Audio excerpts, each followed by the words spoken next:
अगर कोई छोटा बच्चा सलाम कर लेता तो उससे पूछा जाता ये सलाम तुझे सिखाया किसने?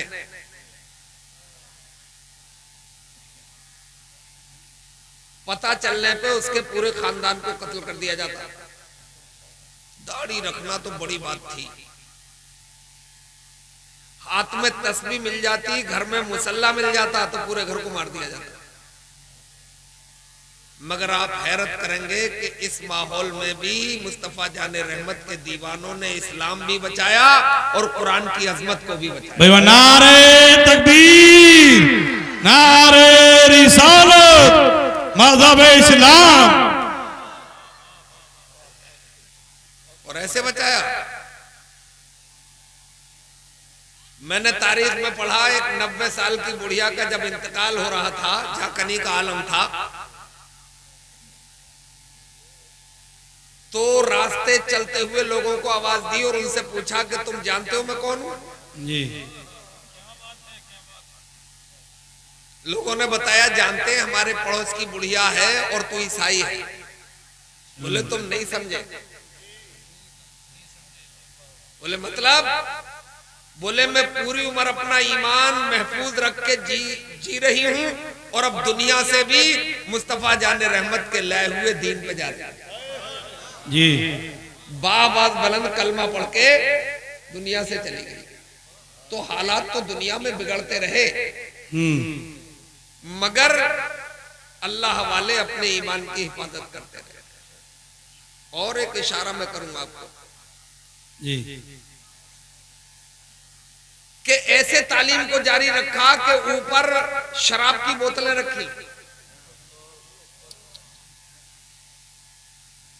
आधी नंगी लड़कियों की तस्वीरें लगाई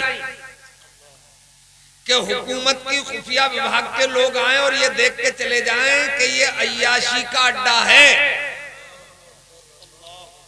और नीचे अल्हम्दुलिल्लाह कुरान की तालीम कराई।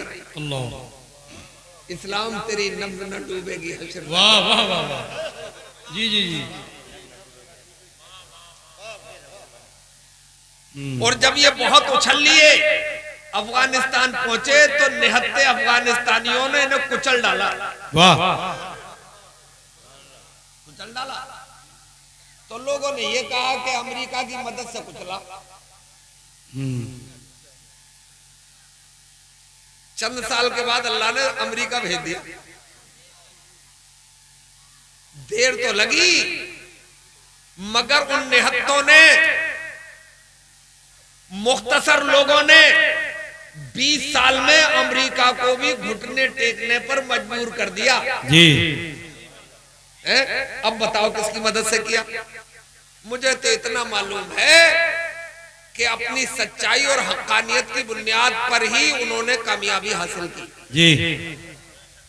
इसका मतलब हमारे लिए हालात तो कभी भी अच्छे नहीं रहे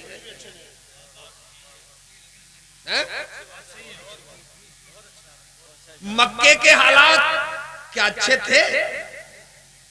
नहीं थे। कुरान पढ़ने वालों को कूटा जाता था, मारा जाता था, पत्थर मारे जाते थे, कोड़े बरसाए जाते थे, आग के अंगारों पर लटाया जाता था, नेज़े और भालों से गोदा जाता था। मगर क्या वो मैदान छोड़ गए? नारे तकबीर, नारे तकबीर, नारे रिसालत, उलमा अहले सुन्नत। सुभान अल्लाह, सुभान अल्लाह। हमारी जमात की निहायत ही जिम्मेदार शख्सियत हजरत अल्लामा मौलाना नाज़िम मंजरी साहब जी। नहीं आए? अच्छा, आने वाले, आराम कर रहे हैं। अल्लाह ताला अपना करम, खास करम फरमाए। तो तवज्जो है आपकी? देखो, आप सुनोगे तो सुना दूंगा, नहीं वरना चला जाऊंगा। माहौल मत बिगाड़ो। देखो हमारे बच्चे लड़ रहे, मेरी नजर पड़ती है तो मैं डिस्टर्ब होता हूं। तो इस आलम में भी उन्होंने दामन मुस्तफा नहीं छोड़ा, छोड़ दिया था। मैदान छोड़ के भाग गए थे। अबू जहल की मान ली थी, नहीं मानी ना, नहीं मानी। मैंने तो तारीख में ये पढ़ा है कि वो कोड़ों की बारिश तेज करते चले जाते थे और मुस्तफा जाने रहमत के दीवाने इल्लल्लाह के नारों की आवाज बुलंद करते चले जाते थे। नारे तकबीर, नारे रिसालत, उलमा अहले सुन्नत, मजहब इस्लाम। और वो ये कह के गुजर जाते थे कि तेरी औकात क्या झोंके हवा के, तेरी औकात क्या झोंके हवा के, यहां गुजरे हैं तूफान सर झुका के। और बुलबुल से बहरहाल नशेमन न छुटेगा, बरके तपा के खौफ से गुलशन न छुटेगा।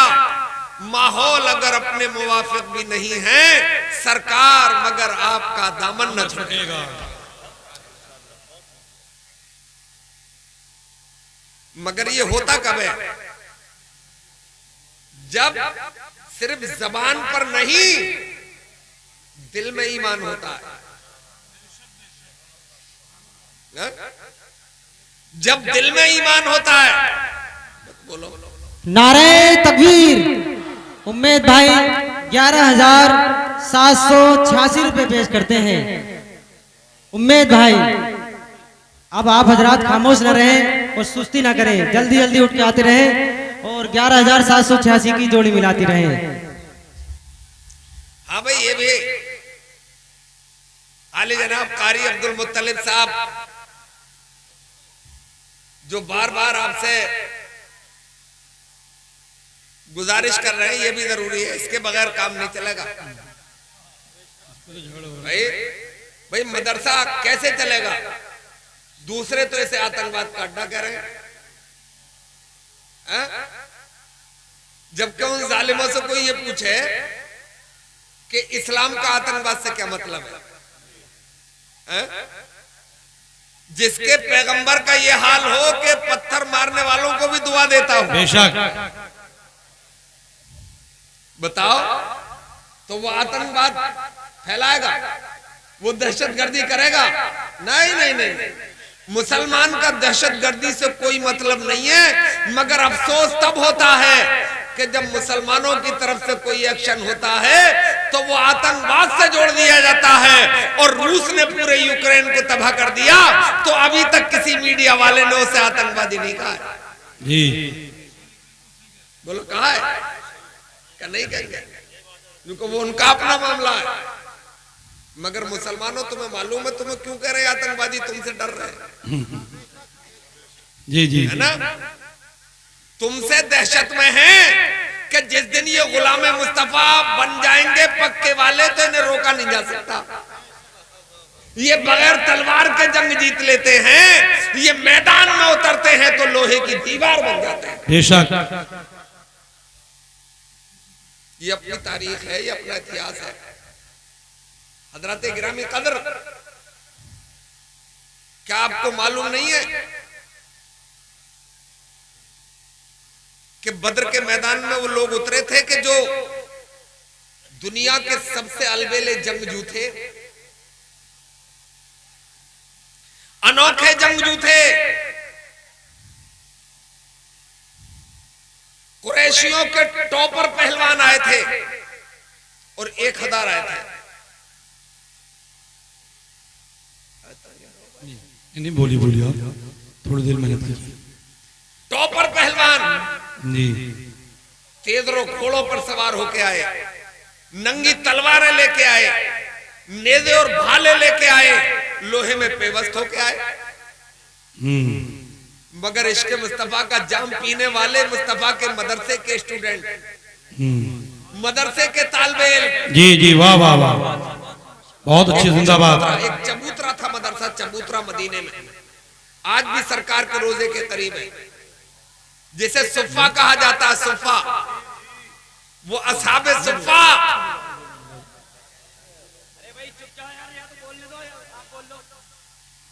बोलने नहीं देंगे आज।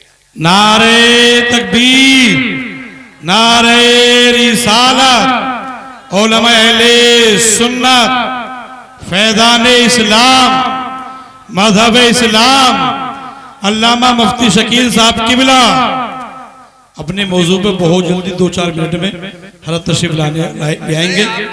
आपके बताए हुए मौजू पे जी, इन लोगों जी। की फरमाइश है, वो जी जी बदल में होगा। जी जी जी मौजू भी तो हजरात, बात में से बात निकली तो मैंने बताया वो इतने दबंगों को अल्लाह वालों ने, मुस्तफा वालों ने मार गिराया। अब मैं वुजू पे आ रहा हूं आपकी फरमाइश पे। यार बार बार करते हो, मुझे शर्म आती है। नहीं फरमाइश की जा रही है। अल्लाह ताला इरशाद फरमाता है कुरान मजीद में, ईमान वालों जब तुम इरादा करो नमाज का तो अपने चेहरों को धोया करो। चेहरा मतलब पेशानी के बालों से लेके थोड़ी के नीचे तक, इस कान की लौ से इस कान की लौ तक, इतनी टिकली चेहरा कहलाती है। धोने का मतलब भीगे हुए हाथों से चिपड़ लेना नहीं, बल्कि इतने हिस्से पर पानी बह जाने का नाम धोना है ना। अगर इसमें से एक बाल के नोक की बराबर भी ऐसी जगह रह गई कि पानी न बहा तो आपके वुजू की शुरुआत ही नहीं हुई। मगर बात सही है जो मुझसे फरमाइश की गई जी। मैंने 80-80, 70-70 साल के बुजुर्गों को देखा वुजू करना नहीं आता है। क्यों नहीं आता? इसलिए कि सीखा नहीं है। बिल्डिंग बनाना आती है, मोटरसाइकिल सही करना आती है, कार चलाना आती है, इसलिए कि सीख ली है। और वुजू इसलिए नहीं आता है कि सीखा नहीं, और बगैर सीखे हुए कुछ कभी आता नहीं। जहां दुनिया सीखना है वहीं हमें अपने उलमा की बारगाह में आके दीन भी सीखना है, इसलिए कि दीन दुनिया में भी काम आता है और आखिरत में भी काम। बेशक बेशक। तो इतने हिस्से को धोना,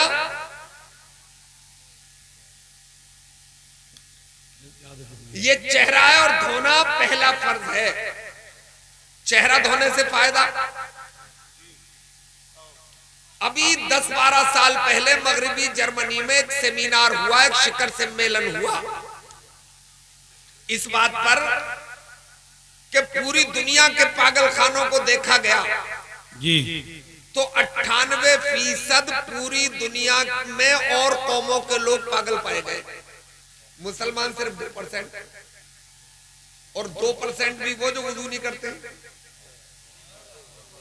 है ना। अब ये लोग बहुत परेशान हुए कि यार यही रेशियो चलता रहा तो मुसलमान जैसे बगैर लाठी के अमेरिका तक चला गया, चाइना तक चला गया, जापान तक चला गया, अब इस दौर में भी बगैर किसी तोप गोले के पूरी दुनिया पे हुकूमत कर लेगा। हम तो सब पागल हो जाएंगे जी। एक महीने बहसो मुबाहिसा चला के आया हम ज्यादा पागल क्यों होते हैं, मुसलमान कम पागल क्यों होता है। नतीजा ये आया कि मुसलमान इसलिए कम पागल होता है कि वो अपने पैगंबर के बताए हुए तरीके पे दिन में 5 बार अपने चेहरे को धो लेता है। सुभान अल्लाह सुभान अल्लाह। अब जरा समझो, एक फर्ज भी अदा हो गया और मोहलिक बीमारी से हिफाजत भी हो गई जी। भाई पागलपन तो दुनिया की सबसे घटिया बीमारी है। पागली तो नाली भकोसता है, कभी पूरा नंगा हो जाता है, उसे पता ही नहीं होता कि मैं क्या कर रहा हूं, उसका दिमाग काम नहीं करता है और सब काम दिमाग का है। जब दिमाग ही पूरा सो जाएगा तो फिर वो क्या करेगा। हजरात खास बात और सुनो, बड़े मजे की मेरी तरफ देखो। जिस साइंसदान ने कंप्यूटर बनाया, जानते हो उसका दिमाग कितना जाग रहा था? 9%। और दिमाग है कितना लंबा? अगर दिमाग की नसों को निकाल के रस्सी बनाई जाए तो 5 लाख मील लंबी रस्सी बन जाएगी। मैं नहीं कह रहा हूं, किसी नेरो सर्जन से पूछ लेना। मैंने पूछा तो मुझसे बोला कि नहीं आप कम बता रहे हो, इससे लंबी रस्सी बन जाएगी। अरे मान जाओ भाई, मान जाओ इन कुर्सियों के चक्कर में क्यों पड़े हो, मान जाओ यार, करने दो, उठ जाओ। मैं जर्रा बराबर आपकी इधर उधर से टेंशन में आ जाता, कोई याद थोड़ा ही है कुछ। तो उसने मुझसे कहा कि नहीं, इससे लंबी रस्सी बन जाएगी, इतनी नसें हैं दिमाग में, यानी कि यहां से एक सिरे को लेकर उड़िए और चांद पे से घुमा के लाइए, दूसरे सिरे में यह गांठ लगा लीजिए, है ना। 5 लाख मील लंबी रस्सी। और कंप्यूटर जिसने बनाया, दुनिया का अजूबा, ये इतना बड़ा फाइबर कितना जाग रहा था उसका? 9%। ये तहकीक की गई, अल्लाह वालों का 13%। क्योंकि सब दिमागी के तो जलवे हैं। तो इसका मतलब यह है कि हर 9% पे कंप्यूटर छुपा हुआ है। 5 लाख मील में कितने कंप्यूटर बनेंगे? हजरात, इस दुनिया में कोई ऐसा शख्स आज तक पैदा नहीं हुआ कि जिसका 11-12%, 13% से ज्यादा दिमाग जाग रहा हो। ये शान तन्हा मुस्तफा जाने रहमत की है कि उनका 5 लाख मील लंबा फाइबर मुकम्मल जाग रहा था। इसीलिए जो बोल देते थे वो कानून बन जाता था, जो बोल देते थे वो उसूल बन जाता था। नारे तकबीर, नारे रिसालत, उलमा अहले सुन्नत जिंदाबाद जिंदाबाद। हजरत बहुत नहीं घुमाना है आपको, जी वुदू जी पे आना है। तो आपका एक फर्ज अदा हुआ और एक बड़ी बीमारी से हिफाजत हो गई जी। अच्छा, आप दूसरा पढ़ सुनो। कुरान में है कि अपने हाथों को धोया करो कोनियों समेत। आप कैसे धोते हो मुझे पता नहीं है, मैं कैसे धोता हूं बताता हूं। भीगे हुए एक हाथ से दूसरे हाथ को और दूसरे हाथ से इस हाथ को रगड़ लेता हूं, कोनियों की सिलवट का मखसूस ख्याल रखता हूं। क्योंकि मुझे मालूम है धोना उसे कहते हैं पानी बहने का नाम है। और फिर पानी बहाता हूं। आज टंकी पे बैठ के वुज़ू होता है, कल लोटों से होता था, कभी हौज पे बैठ के होता था।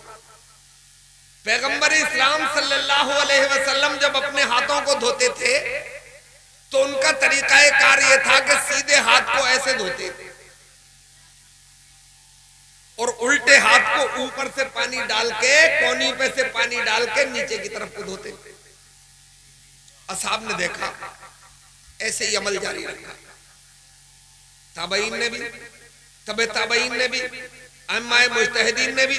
अब ये जमाना बढ़ता रहा और टेक्नोलॉजी का जमाना आ गया, साइंस का जमाना आ गया। एक अंग्रेज के हत्थे ये बात लग गई कि आया पैगंबर इस्लाम ने दोनों हाथ ऐसे क्यों नहीं धोए, या दोनों हाथ ऐसे क्यों नहीं धोए? कोई राज होगा, कोई वजह होगी, क्योंकि मोहम्मद बिला वजह कुछ करते ही नहीं है। करोड़ों राज पोशीदा होते हैं उसमें, करोड़ों फायदे मौजूद होते हैं उसमें। उसने तहकीक की कि यार वजह तलाशूं, वजह मिल गई। वजह ये मिली कि सीधे हाथ की उंगलियों के पोरों से मुस्बत शुआएं निकलती हैं, सुभान अल्लाह। फायदा पहुंचाने वाली रेजेज निकलती हैं, पॉजिटिव रेज। फायदा क्या करती है?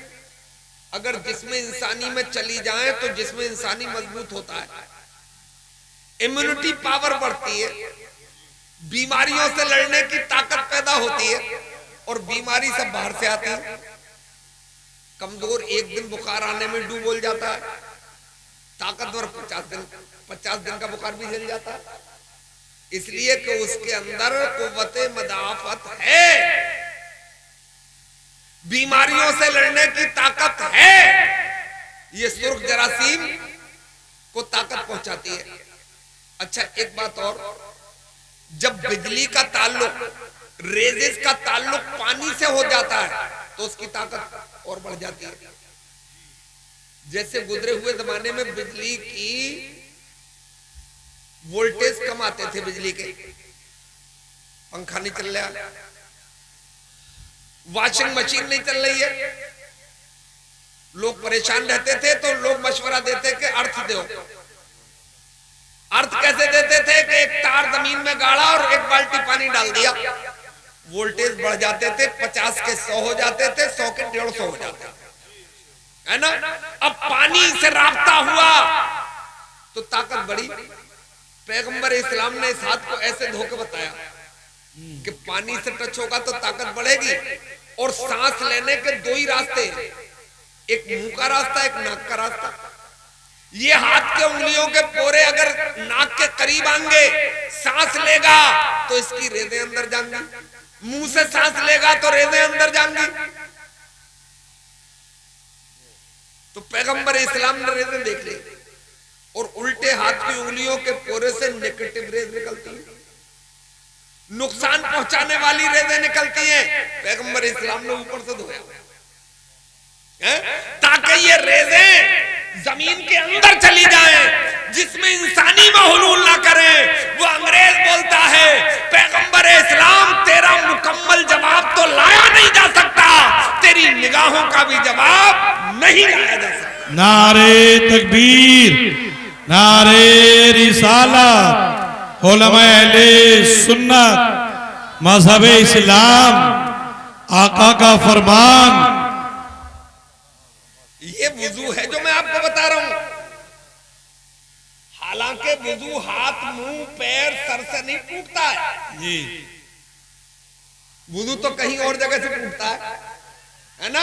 मगर धुलवाया चेहरा जाता है, हाथ धुलवाए जाते हैं, सर का मसा कराया जाता है, पैर धुलवाए जाते हैं। अकल ये कहती है, लोग अकल के घोड़े दौड़ाते हैं। भाई अकल तो ये कहती है वही जगह धुलवाई जाए जहां से वुजू टूटा है ना, मगर वो कभी नहीं धुलवाई जाती है ना। इसलिए नहीं धुलवाई जाती कि वहां बेअदबी भी है और फायदा भी अलग बात है। मगर ये चेहरा चीजें धुलवा के जो जाहिर भी होती हैं, देखी जाती हैं, इसे ये धुलाई जाएंगी तो इनमें नूर भी आएगा और बीमारियों से हिफाजत भी हो जाएगी। बेशक बेशक, सुभान अल्लाह। अब तीसरा फर्ज बता रहा हूं, चौथाई सर का मसाह करना। कुरान में तो है वमसऊ बिरूसिकुम,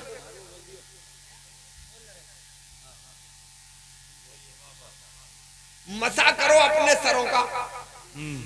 मगर अपने मसलक में, मसलक के इमाम आजम में, जिस मसलक को मसाइल में हम फॉलो करते हैं, मसलक हनफी में चौथाई सर का मसा फर्ज है। अगर भीगे हुए हाथ से चौथाई सर को घेर लो तो फर्ज अदा हो जाएगा, मगर पूरे सर को घेर लोगे तो फर्ज के साथ सुन्नत भी अदा हो जाएगी, है ना। मैंने अपने पीरो मुर्शिद हुजूर मुफ्ती आजम हिंद अलैहि रहमत व रिज़वान को बहुत बचपन में एक बार वुजू करते हुए देखा जी। वो तरीका मुझे आज तक याद है। बचपन की बातें बहुत मुश्किल से आदमी भूलता है ना। मैंने देखा उन्हें तो वो ऐसे मसाक फरमा रहे थे कि ये तीनों उंगलियों के सिरे मिलाए उन्होंने और पेशानी के बालों से लेके पीछे तक इन्हीं को ले गए और फिर हथेलियों को टच करते हुए वापस लाए। तीनों उंगलियों का इस्तेमाल, हथेलियों का इस्तेमाल, शहादत की उंगली बची, इसे कानों के हलकों में घुमा लिया। अब अंगूठा बचा, अंगूठे को कान के पीछे घुमा लिया। अब हाथ के पीछे हिस्से बचे, एक के बाद दीगरे गर्दन पर घुमा लिया। आपकी गर्दन से लेकर सर तक भी पूरा घिर गया और हाथ भी पूरा घिर गया और आपका फर्ज भी अदा हो गया और किसी बुजुर्ग की सुन्नत भी अदा हो गई। जी जी जी। अब इसमें फायदा सुन लो। अभी हार्वर्ड में इसमें तहकीक हुई कि ये गला फूलने की बीमारी, हमारे यहां बोलते हैं उसे घेंगे की बीमारी, बहुत खूबसूरत थे, लाजवाब। एक साहब के तो बाप कह रहे थे मेरा लड़का इतना खूबसूरत है, यहां तो लड़की मिलेगी नहीं, विदेश से ही लानी पड़ेगी, इतने खूबसूरत थे। घेंगे की बीमारी हो गई। गला फूल गया, यहाँ लटका गला, हुस्न का हुक्का बुझ गया, बुझ गया। अब देखने तक को दिल नहीं कर रहा है, अब क्या करें? हार्वर्ड वाले डॉक्टरों ने तहकीक करके बताया कि दिन में कम से कम 5 बार भीगे हुए हाथ अगर सर पर घुमा लिए जाएं तो घेंगे की बीमारी कभी नहीं हो सकती। बेशक बेशक, सुभान अल्लाह।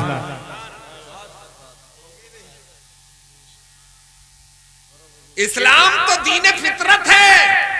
लुकमान हकीम साहब से किसी ने पूछा था कि इंसान बीमार क्यों होता है? बोले फितरत से हट जाता है। जी। बोले सही कैसे होगा? बोले फितरत पे वापस ले आओ। फितरत पे आ जाओगे तो छोटी मोटी बीमारियां होंगी, ये जो मोहलिक बड़ी बीमारियां चल रही हैं ये मोमिन को छू के भी नहीं गुजर पाएंगी। बेशक। तभी तो मैं कहता हूं कि फिर के गली गली तबाह, ठोकरें सबकी खाएं क्यों? दिल को जो अक्ल दे खुदा तेरी गली से जाए क्यों? एक और बड़ी बीमारी, बोले कौमे में चले गए साहब, सकते की बीमारी में, बोले आईसीयू में। आज तो आईसीयू में पता लग जाता है कि चलो सांस चल रही है नहीं चल रही है, मगर एक जमाना वो था कि जब आदमी सकते का बीमार होता तो जिस्म की कोई नब्ज चलती नहीं थी। अभी मेरे साथ आप चलिएगा मेरे यहाँ, अभी एक आध दो लोग बचे काजी साहब को देखने वाले, सकते के बीमार हो गए थे, नब्जें सब ठंडी हो गई थी, बदन ठंडा हो गया था, नहला के कफना के दफनाइए। तीजा पढ़ा जा रहा था, चने पढ़ रहे थे लोग, काजी साहब तीजे वाले दिन कब्र में से उठ के आ गए और तीजा पढ़ने वाले सब डर कर भाग गए। मगर भाई लोग ये बताते हैं कि 20-25 साल उसके बाद जिंदा रहे, मगर बोले कभी कुछ नहीं। किसी ने कोई भी सवाल किया तो यही जवाब दिया कि हक है और सच है। जी। इस्लाम के बारे में जब भी कोई सवाल करता बोले हक है और सच है, इसलिए कि अंदर कुछ देख आए होंगे, राज खुल। सकते के बीमार हो गए थे हजरात। सकते की बीमारी में एक नस सिर्फ फड़कती है और वो कान के पीछे वाली नस है ना, बड़ी सेंसिटिव नस। इसका और भी काम है, आदमी को प्यास भी इसी नस की वजह से लगती है जो कान के पीछे। सुन लो, पूरी डॉक्टर नहीं कर रहा हूं, ये तिब्बे नबी है, ये किसी एलोपैथी का इंजेक्शन नहीं है, ये सरकार की सुन्नत है। यहां रिएक्शन नहीं होता है, सुन्नत पे अमल होता है तो सीधे एक्शन होता है ना। किसी भी पैथी की कोई टैबलेट, कोई कैप्सूल, कोई इंजेक्शन गारंटी नहीं है कि वो रिएक्शन नहीं करेगा, मगर मैं इस बात की गारंटी लेता हूं जो मुस्तफा की सुन्नत है उसका रिएक्शन कुछ होता ही नहीं है। यहां भी एक्शन होता है और हश्र के मैदान में भी इंशाअल्लाह एक्शन ही एक्शन। नारे तकबीर, नारे रिसालत, उलमा अहले सुन्नत। तवज्जो है आप लोगों की? बस थोड़ी देर और झेल लो तो वो नस, ये सकते की बीमारी में सिर्फ यही चलती है। पता ये चला कि अगर इस नस का मसाज होता रहता है और वो भी भीगे हुए हाथों से, तो आदमी कभी सकते का बीमार नहीं। तो 3 फर्ज हो गए, अब चौथा और बता रहा हूं आपको। चौथा फर्ज है पैरों का धोना। पैर धुल गए, वुजू के चारों फराइज आपके मुकम्मल हो गए, मगर इसमें भी बड़ी हिकमत है। इसमें हिकमत पैर इसलिए धुलवाए गए कि आदमी के दिमाग को सुकून मिलता रहे।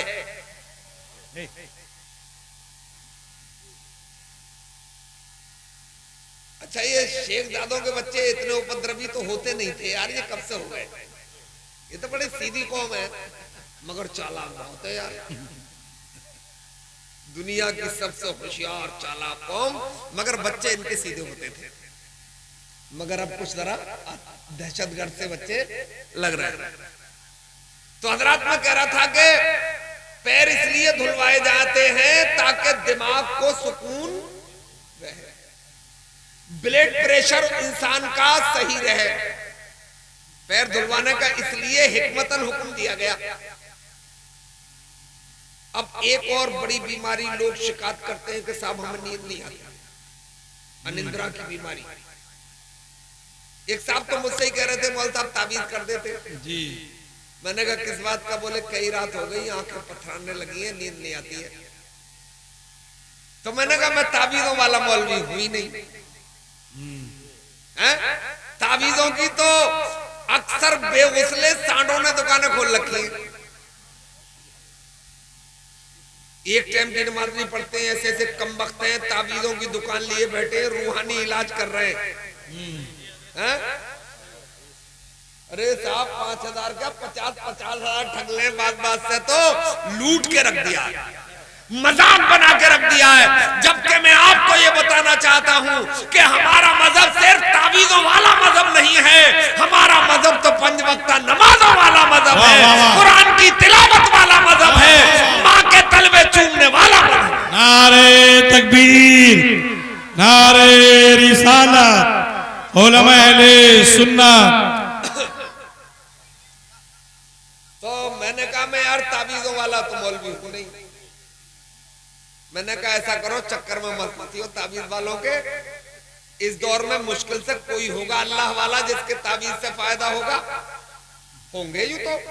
ताबीज को नाजायज काम थोड़ा ही है, मगर ताबीज लिखने वाला अल्लाह वाला होना चाहिए, मुस्तफा वाला होना चाहिए। बेनमाजी के ताबीज अगर ले आओगे तो उससे घर में बलाएं जाने की बजाय और आ जाएंगी। मगर औरतें बहुत ताबीज कराने जाती हैं, मर्द तो कोई जाता होगा इक्का दुक्का, उनकी दुकानें औरतों से चल रही हैं। इन पे बहुत भूत आते हैं, है ना? अच्छा भूत ना आएंगे तो इन पे फरिश्ते नाज़िल होंगे। दिन भर काना पूसी करती रहती है, मेरी माँ चक्कर में क्यों पड़ती हो? सुबह को उठ के कुरान की तिलावत करने लगो, आने वाले भूत घर के दरवाजे के करीब होकर नहीं गुजरेंगे। अच्छा आपने इस बात पर कभी गौर किया कि जितने भूत हैं सब हिंदुस्तान में ही हैं? अमेरिका में जो वो नंगी घूम रही है उन पे एक भी भूत नहीं आता है। इसका मतलब ये है, ये इन पाखंडियों की बनाई हुई बातें हैं कि तुझ पे जिन्न आ गया, तुझ पे भूत आ गया, तुझ पे परी आ गई, कुछ परी वरी नहीं आती है किसी पे। ये सब अफसाने हैं। मेरे इस्लामी भाइयों, अल्लाह ने तुम्हें मुस्तफा जाने रहमत भी अता फरमा दिए हैं, अपना कलाम कुरान मजीद भी अता फरमा दिया है। इसकी तिलावत से, मुस्तफा के ऊपर दुरूद पाक से बड़ी बड़ी बलाएं मैदान छोड़ के भाग जाती हैं। नारे तकबीर, नारे रिसालत, उलमा अहले सुन्नत।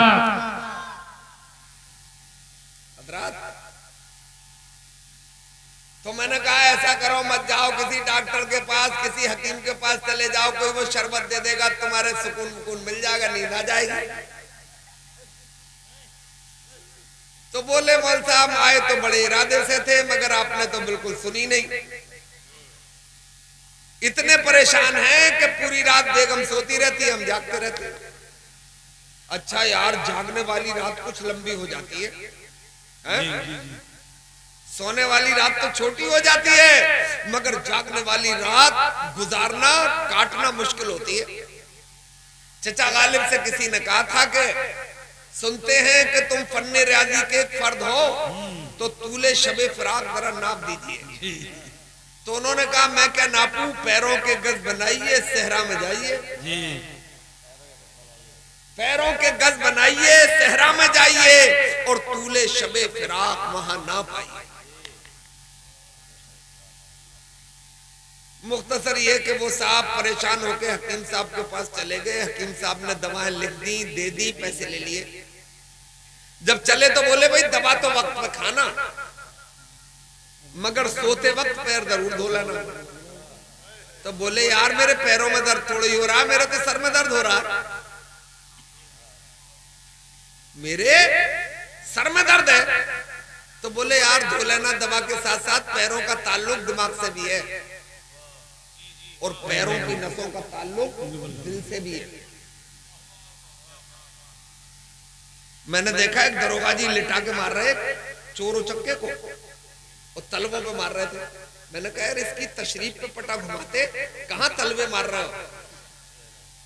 तो बोले असल में तलवे मारने का मकसद मेरा इसका दिमाग खराब करना है, इसके दिमाग को चोट पहुंचाना है। इसका मतलब तलवों का ताल्लुक दिमाग से है। और अब तो वो गुटमुने वाली चप्पल चल गई है, हवाई चप्पल है, उसमें गुटमुने खड़े होते हैं। मैंने पूछा क्यों, काटे क्यों है ये? बोले ये पैरों के तलवों से चुपेंगे तो कॉरोनरी आर्टरीज को भी फायदा पहुंचता है और दिमाग को भी फायदा पहुंचता है। अरे इसका मतलब पैरों के तलवों का ताल्लुक है। और हजरात मैं एक और फार्मूला बता रहा हूं कि रात अंधेरी,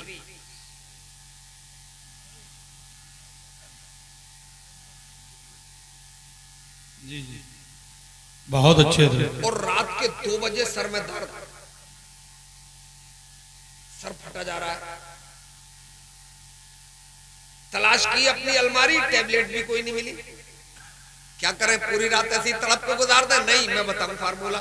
घर में फुकनी है, आप कहोगे फुकनी तो नहीं है इस जमाने में, मौल साहब फुकनी का दौर कहां है? मौल भी हो वही कमजोरों वाली बातें करोगे, है ना? अब तो लेटर का जमाना है, फुकनी का जमाना नहीं है। मैंने कहा चलो फुकनी चली गई घर से, कोई बात नहीं है, बेलन तो होगा, है बेलन, आज भी है, उसी से रोटी बढ़ाई जाती है। मगर कभी जरूरत पड़ती है तो आदमी की कुटाई भी की जाती है। ऐसी दबंग औरतें भी हैं अपने समाज में, कूट लें। जब वो टीचर होगी, 80,000 रुपए कमा के ला रही होगी, निखट्टू तू घर में बैठा होगा तो कुटेगा तो सही, है ना? हद हो गई यार, लड़कियों तक से नौकरी कराने लगे, है ना? और फिर फख्र करते हैं मेरी लड़की तो टीचर हो गई, मेरी लड़की तो पुलिस में भर्ती हो गई। अबे फख्र कर रहा है इस पे तू? ये इस्लाम नहीं है, ये इस्लाम से दूरियां हैं। इस्लाम तो औरत को पर्दे में रहने का हुक्म देता है, किसी नौकरी और गुलामी करने का हुक्म नहीं देता। भाई वाह, जिंदाबाद जिंदाबाद। तो भाई बेलन ले लो, बेलन लेके सपाट जमीन पे उसे रख के और 10 मिनट इस पैर को उसको घुमाना, 10 मिनट इसको घुमाना, आपके सर के दर्द में फाका हो जाएगा। ये आज के डॉक्टर कह रहे हैं, हुक्मा कह रहे हैं, मगर तबीबों के तबीब ने, हकीमों के हकीम ने, हमारे आका ने, पैगंबर इस्लाम ने आज से 1400 बरस पहले फरमाया था, मेरे साथियों जब सोने के लिए जाया करो तो वुजू कर लिया करो। वाह, क्या कर लिया करो? वुदू।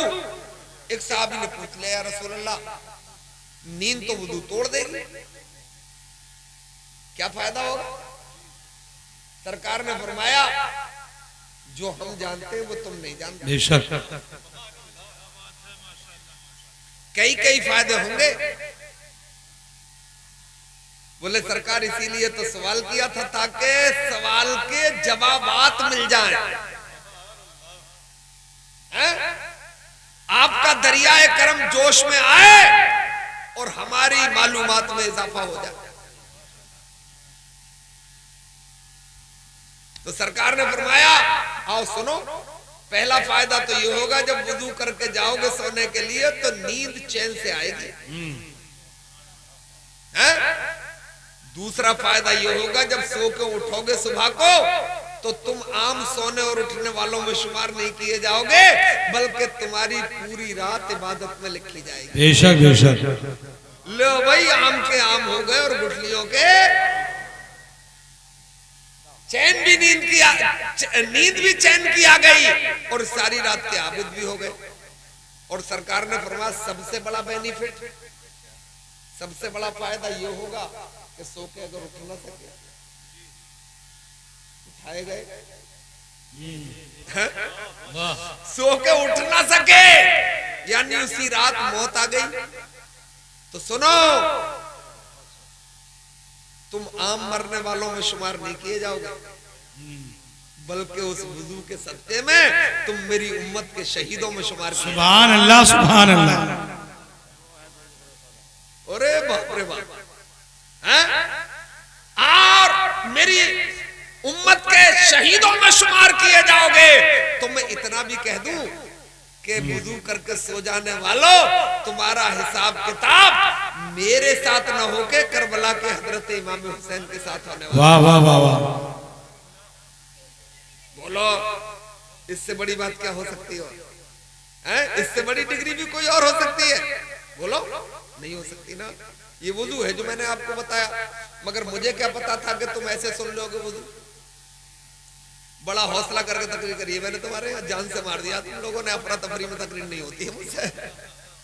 कर ही रहा हूँ, बोल ही रहा हूँ। मैं तो आया हूँ तो वैसे भी मुझे नहीं जाने देते तुम। मैंने क्या मिजाज बना के लाया था और कहाँ भाग दिया मुझे लगा। तो मेरे इस्लामी भाइयों, वुजू ऐसे करते हो जैसे मैंने बताया, ऐसे तो मैं भी नहीं करता हूँ यार। सीधे कौन चेहरा धोता है अपना? कोई बता, चेहरा धोता है? पहले तो पहुंचो तो हाथ धो जाए 3 बार, फिर कुल्ली कलीजा दबा के। रोजा ना हो तो गरारा किया जाता है, और रोजा हो तो हल्का गरारा ख्याल रखा जाता, पानी अंदर ना चला जाए। पानी अंदर चला जाएगा तो कहीं ऐसा ना हो, लोग कहते हैं वो तो धोखे में चला गया, धोखे में भी रोजा टूट जाता है। हाँ, भूल से रोजा नहीं टूटता। धोखा ये मालूम है कि रोजा है और गरारा करने में पानी का मामूली कतरा भी चला गया तो रोजा टूट जाएगा। मालूम नहीं है तो पूरी बाल्टी पी जाओ तो रोजा नहीं टूटेगा। तो गरारा किया जाता, कुल्ली की जाती है, और फिर नाक में कच्ची हड्डी तक पानी चढ़ाया जाता है, फिर कहीं चेहरा धोया जाता है। हजरात, कुरान में तो सीधे ये है, या अय्युहल्लज़ीना आमनू इज़ा कुमतुम इलस्सलाति फग़सिलू वुजूहकुम। ईमान वालों, जब तुम इरादा करो नमाज का तो अपने चेहरों को धो। यार, ये पहुंचो तक हाथ तो कुरान में नहीं है, कुल्ली भी कुरान में नहीं है, नाक में पानी चढ़ना भी कुरान में नहीं है, मगर सरकार के फरमान में है। बोलो, कुरान में नहीं है, सरकार के फरमान में है। इसका मतलब सरकार का अमल में भी है, सरकार की सुन्नत भी है। कह दो उन लोगों से जाकर जो तुम्हारे पड़ोस में पल्ले मोहल्ले वाले रहते हैं कि जब तक सुन्नत पे अमल नहीं किया जाएगा तो फर्ज तक पहुंचना मुश्किल है, और जब तक हाथ में दामन मुस्तफा नहीं होगा तो खुदा तक पहुंचना नामुमकिन। भाई वाह वाह, जिंदाबाद जिंदाबाद। बहुत अच्छे। नाम तो हम उनका नहीं लेते इसलिए कि जरूरत नहीं है, मगर खुदा तक पहुंचने के लिए मुस्तफा का दामन पाक हाथ में मैं मानता हूं। अब तो कुछ बोलो भाई वाह, सुभान अल्लाह। अरे मैं मानता हूं ए अक्ल वालो, मेरा मोहम्मद खुदा नहीं है,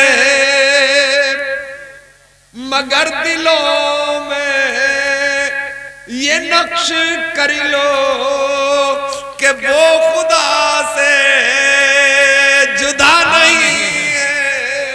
जी जी वाह। नारे तकबीर, नारे रिसालत, उलमा अहले सुन्नत। उनके बगैर तो काम चलने वाला। मगर हजरात, इसमें भी बड़ी बड़ी हिकमत है कि पहले पहुंचो तो हाथ क्यों धुलवाए गए। पहली हिकमत तो यही सुन लो, कैसे पानी से वुजू करेंगे आप। हमारे यहाँ लिखा है कि उस पानी से वुजू किया जाएगा जो ताहिर भी होगा, मुताहिर भी होगा। जी जी। आप नहीं समझे होगे, आप तो मोहल्ले के ताहिर को समझे होगे। आओ मैं बताऊं आपको, ताहिर मतलब पाक, मुताहिर मतलब पाक करने वाला। खाली पाक पानी से वुजू नहीं हो सकता जब तक वो पाक करने वाला न हो, है ना। अब कौन सा पानी है ताहिर भी और मुताहिर भी? बहते हुए दरिया का पानी, दहदर्दे तालाब का पानी, बर्फ का पिघला हुआ पानी, इस जमाने में आपके hand pump, electric pump, submersible का पानी, कुएं का पानी। पानी की किस्में तो बहुत हैं, मगर मेरे भाइयों वो पानी ताहिर भी होगा मुताहिर भी होगा, मगर उसमें और भी दो शर्त है।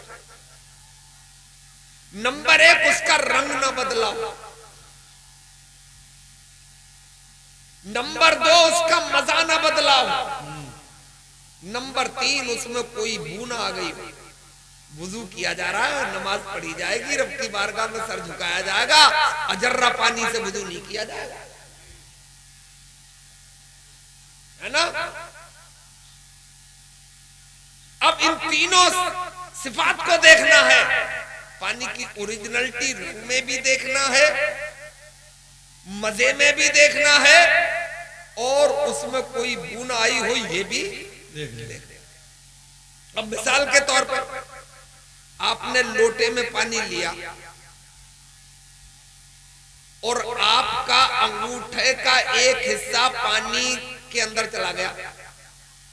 अब ये पानी पाक तो रहा, मगर पाक करने वाला नहीं रहा। हमने एक बाबा से कहा, मैंने बाबा पानी हम भर के दूसरा दे दें आपको? बोले क्यों? मैंने कहा इस पानी से वुजू नहीं होगा। बोले क्यों? मैंने कहा इसमें आपका अंगूठे का किनारा लग गया। तो बोले हम तो दूध में पूरा हाथ गुचेल देते हैं और पी लेते हैं। तो मैंने इसे भी पी लो, हैं? पीने से इनकार नहीं है, ये पाक है, मगर ये पाक करने वाला नहीं।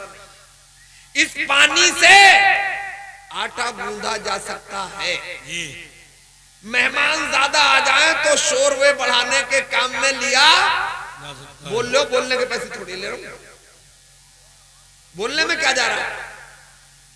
तो इस पानी से वुजू नहीं किया जा सकता। बोले जितने मौलवी इतनी बातें। नारे तकबीर, नारे तकबीर, नारे रिसालत, उलमा अहले सुन्नत, हज़रत अल्लामा मौलाना मुफ्ती नादिम साहब किबला, नारे तकबीर, नारे रिसालत। भाई पूरे कमांडोज की देखरेख में हमारी जमात के नौजवान मुकर्रिर और मुफ्ती तशरीफ ले आए। जी जी जी।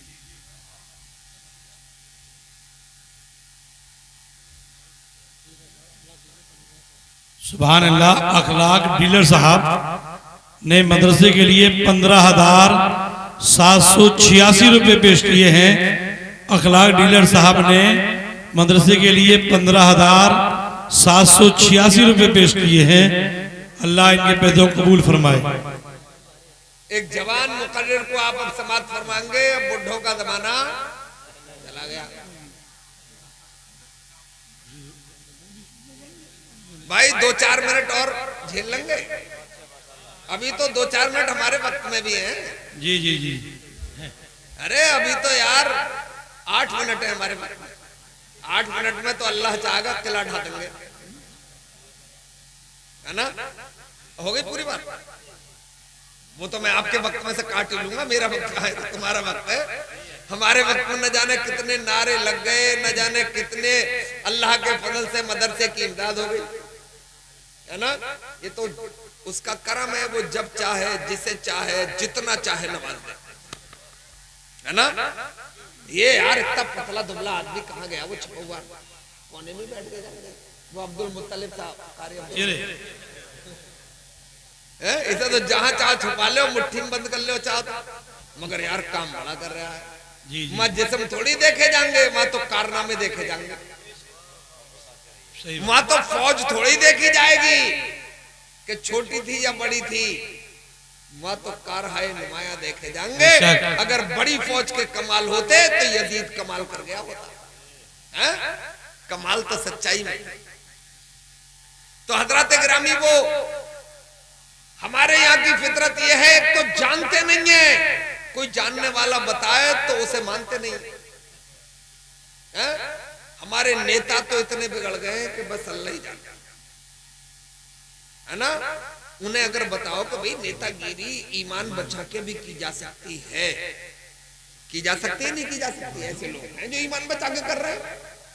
क्योंकि इज्जत तो अल्लाह के हाथ में है, इज्जत किसी दुनियादार के हाथ में, उसी के दस्ते कुदरत में, मगर हम अपना ईमान बेचते। तो अब तो बहुत लंबी बात कही जाएगी उन तीन चीजों की। तीन जो मैंने सुन्नतें बताई हैं, इनकी बड़ी हिकमतें हैं और इन पे भी 1 घंटा चाहिए। मैं एक सुन्नत बता दूं बस सिर्फ आपको। वुजू में एक सुन्नत मिसवाक भी है, बड़ी प्यारी सुन्नत सरकार। ये बहुत सी बीमारियों के लिए शिफा भी है। कभी मैदा खराब नहीं होगा, आंखों की रोशनी में फायदा पहुंचेगा, दांत कभी परेशान नहीं करेंगे आप, है ना। अच्छा, ये डेंटल सर्जन जितने डेवलप हुए, दांतों के सर्जन, ये जभी से डेवलप हुए कि जब से हमने मिसवाक को छोड़ा और बुर्श पे आ गया, है ना। बुर्श पे आ गए, 50 साल में लिए फिर रहा दांतों को।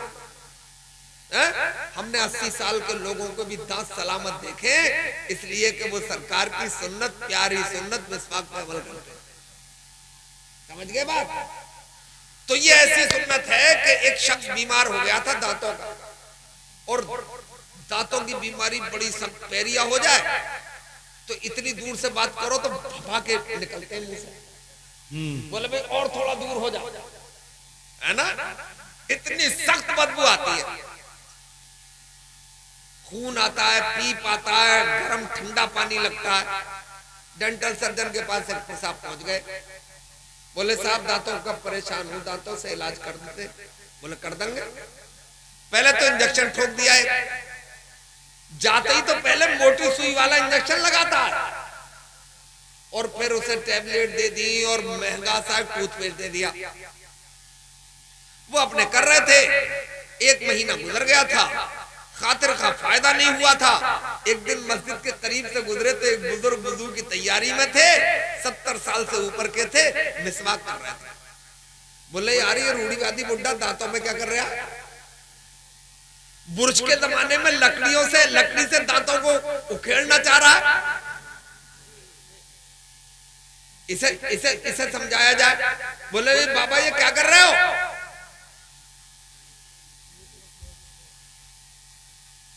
बोले साहब वो मिसवाक कर रहे हो। बोले कैसी मिसवाक, मुझे तो लकड़ी लग रही है। बोले लकड़ी लग रही है तो अपना काम कर, तू मुझे करने दे। बोले इससे कोई फायदा होता। बोले बहुत बड़ा फायदा होता।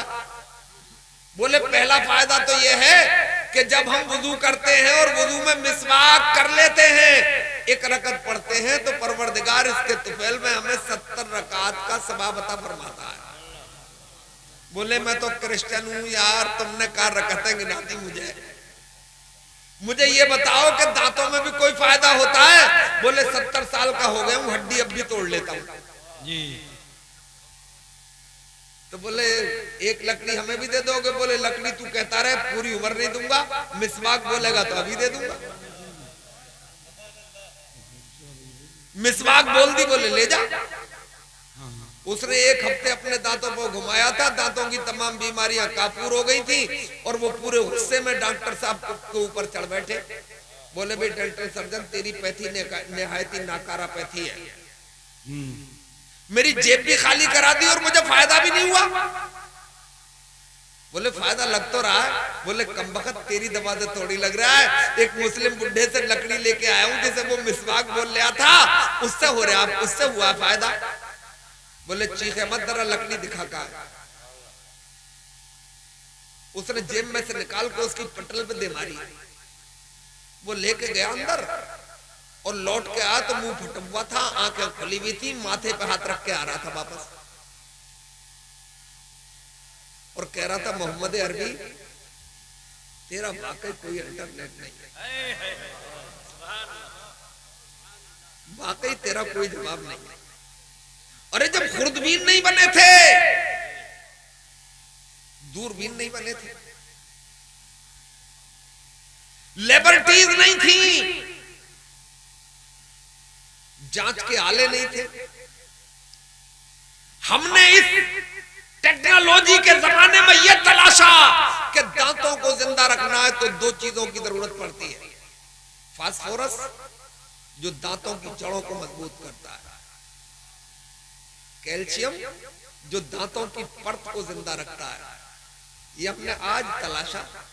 मोहम्मद अरबी सल्लल्लाहु अलैहि वसल्लम, तुमने तो आज से 1400 बरस पहले ही अपने मानने वालों को एक बालिश लकड़ी में फास्फोरस भी अता कर दिया और कैल्शियम भी अता कर दिया। जी जी, वाह वाह, सुभान अल्लाह। तभी तो किसी ने कहा सानी तेरा कौनैन के किश्वर में नहीं है, सानी तेरा कौनैन के किश्वर में नहीं है, हद ये है कि साया भी बराबर में नहीं है। हजरात, मुख्तसर गुफ्तगू हो गई, अब जवान गुफ्तगू आप सुनेंगे इंशाअल्लाह। मैंने सुना इनके मुरादाबाद के हिस्से में शानदार गुफ्तगू होती है।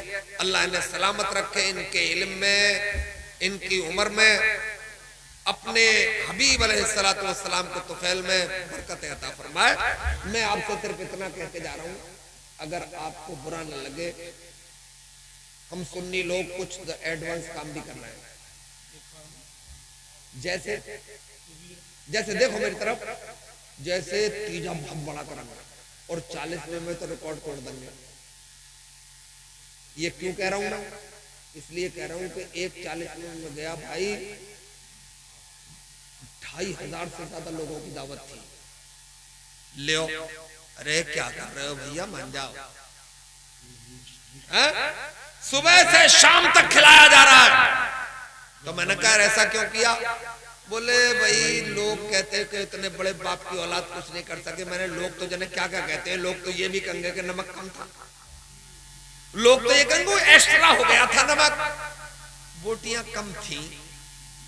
तो लोगों के कहने पर जाओगे तो फिर तो कुछ कर ही नहीं पाओगे। मैं आपसे गुजारिश करता हूं, हाथ जोड़ के, देगों के क्या तो साइज छोटे कर लो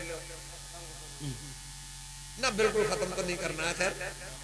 हाँ, देगों के साइज का तो छोटे कर लो या गिनती कम कर लो, है ना। और जो गिनती कम करके माल बचे ना, उसे जेल में मत रखना, है ना। उस पैसे को तालीम पे खर्च कर, किसी बेवा की बेटी की शादी में खर्च कर देना, वाह वाह वाह, है ना। और तालीम पे खर्च कर दोगे तो ये हिजाब वाले लफड़े उनके बाप के बस की भी नहीं उठाए। जी जी, अपनी बेटियों को अपने यहाँ पढ़ाओ, दूसरों की यूनिवर्सिटियों में जाने क्यों दे रहे हो? तुम्हारे पास क्या नहीं है? तुम्हारे पास सब कुछ है। अगर 40वें की देगें आधी कर दोगे तो आने वाले 10 साल में नए हिंदुस्तान का निर्माण कर लेंगे।